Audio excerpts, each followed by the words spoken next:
आपको सीधी तस्वीरें दिखाते हैं प्रधानमंत्री नरेंद्र मोदी की। ये तस्वीरें आप देख सकते हैं कि यहाँ पर क्योंकि थोड़ी देर पहले इस बात का जिक्र हो रहा था कि मीटिंग यहाँ पर होनी है, दोनों देशों के प्रतिनिधि मंडल बैठक करेंगे और ये आप देख सकते हैं कि यहाँ पर बैठक भी शुरू हो चुकी है, ये मीटिंग शुरू हो चुकी है। एक तरफ आपको जर्मन के तमाम डेलीगेट्स नजर आ रहे हैं, दूसरी तरफ आप देख सकते हैं विदेश मंत्री प्रधानमंत्री नरेंद्र मोदी, विदेश मंत्री, इसके साथ विदेश सचिव, इन तस्वीरों में NSA अजीत डोभाल, और दूसरी तरफ उनके पैनल में आपको नजर आ रहे हैं जो जर्मन के डेलीगेट्स हैं, वो यहाँ पर बातचीत शुरू कर चुके हैं। कई अहम ऐसे मुद्दे हैं, इंपॉर्टेंट मुद्दे हैं जिन पर बातचीत होनी है, जिनको लेकर डील आज जो होनी है, जिन पर MOU साइन होने हैं, दोनों देश कैसे आगे बढ़ें इस पर रहेगा पूरा फोकस। हम शिक्षा सेक्टर की बात कर लें, हम AI सेक्टर की बात कर लें, हम डिफेंस डील की बात कर लें, तो ये तमाम यहाँ पर आज डील होती हुई नजर आएंगी। लेकिन फिलहाल ये सीधी तस्वीरें इस वक्त हम आपको दिखा रहे हैं किस तरीके से ये इंपॉर्टेंट मीटिंग है। अब जब ये मीटिंग खत्म होगी तो जाहिर सी बात है ये पता चलेगा कि कौन कौन से MOUs यहाँ पर साइन किए गए हैं। प्रधानमंत्री नरेंद्र मोदी आप देखिए खुद यहाँ पर सीधी डायरेक्ट बातचीत करते हुए आपको नजर आ रहे हैं। जैसा कि हमने कहा कि आर्थिक सहयोग बढ़ाना है, तो आर्थिक सहयोग कैसे बढ़ेगा? अभी आप समझिए कि जो जर्मनी की जब हम बात करते हैं, भारत का सबसे बड़ा व्यापारिक साझेदार है वो यूरोप में, तो ऐसे में दोनों देशों के बीच व्यापार और निवेश के अवसर बढ़ें और बढ़ें, इसको लेकर यहाँ पर डील की जाएगी। हम बात करें तकनीकी सहयोग की, जब जर्मनी की बात करते हैं तो जर्मनी की तकनीकी विशेषज्ञता, एक्सपर्ट है, टेक्नोलॉजी है जर्मनी के पास। भारत के पास आप देखिए किस तरीके से युवा है काम करने के लिए, तो इसको लेकर ये जो क्षमता है इन दोनों का कैसे उपयोग किया जाए, इसको लेकर डील होती नजर आएगी। शिक्षा की हम बात करें, एजुकेशन सेक्टर में कैसे दोनों देश, क्योंकि आप समझिए कि जर्मन जो विश्वविद्यालय है वहाँ पर कई भारतीय छात्र पढ़ते हैं, और जब हम नंबर्स की बात करते हैं तो बहुत ही बढ़िया अच्छा खासा ये नंबर है। तो ऐसे में शिक्षा और अनुसंधान ये इम्पॉर्टेंट मुद्दे रहने वाले हैं।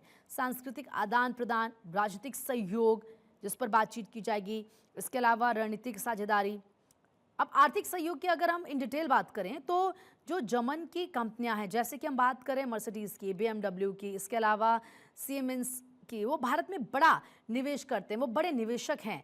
तो ऐसे में अब कैसे, ये देखिए अलग अलग प्रोजेक्ट्स के बारे में भी हम आपको बता रहे हैं कि जर्मनी की अपनी फोकस ऑन इंडिया ये प्रोजेक्ट रहेगा, इंडो पैसिफिक में सबसे महत्वपूर्ण सुरक्षा भागीदार। इसके अलावा भारतीय और जर्मन वायुसेना का युद्धाभ्यास, सैन्य अभ्यास की बात करें, नौसेना ने पहली बार साझा युद्धाभ्यास तरंग शक्ति में किया। तो कुल मिलाकर एक तरफ हम ये बात कर ही रहे हैं कि ये इंपॉर्टेंट रहने वाली है, ये जो डील यहाँ पर होंगी रक्षा के लिहाज से अगर बात करें तो सबसे ज़्यादा इंपॉर्टेंट हो जाती है। इकोनॉमिक एंड ट्रेड की हम बात करें तो सबसे बड़ी आप बात देखें किस तरीके से EU में FTA का नेतृत्व को लेकर यहाँ पर बातचीत होगी।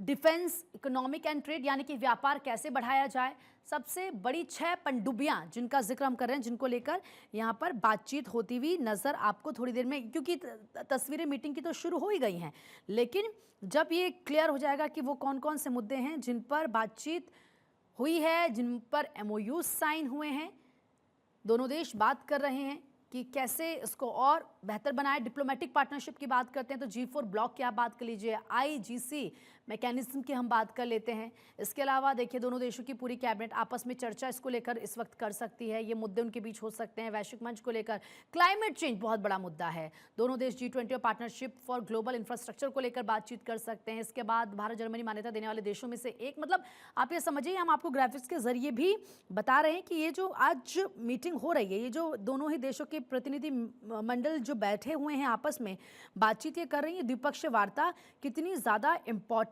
होने वाली है।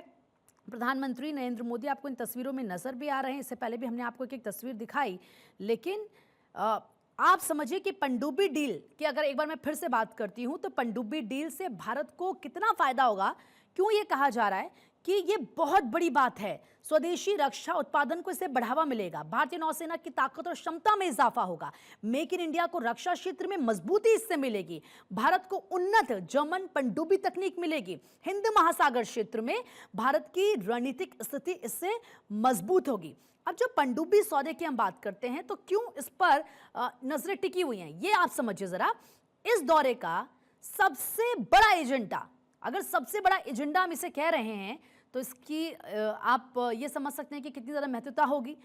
तो इस दौरे का जो सबसे बड़ा एजेंडा भारतीय नौसेना के लिए 6 अत्याधुनिक पनडुब्बियों की खरीद का प्रस्ताव है और ये सौदा करीब 52,500 करोड़ रुपए का बताया जा रहा है। और इस करार के तहत जर्मनी की प्रमुख रक्षा कंपनी थिसेन ग्रुप मरीन सिस्टम्स और भारत की Mazagon dock ship builders limited के बीच साझेदारी हो सकती है और यह सौदा भारत की समुद्री ताकत को मजबूत करने में बड़ी भूमिका निभाएगा।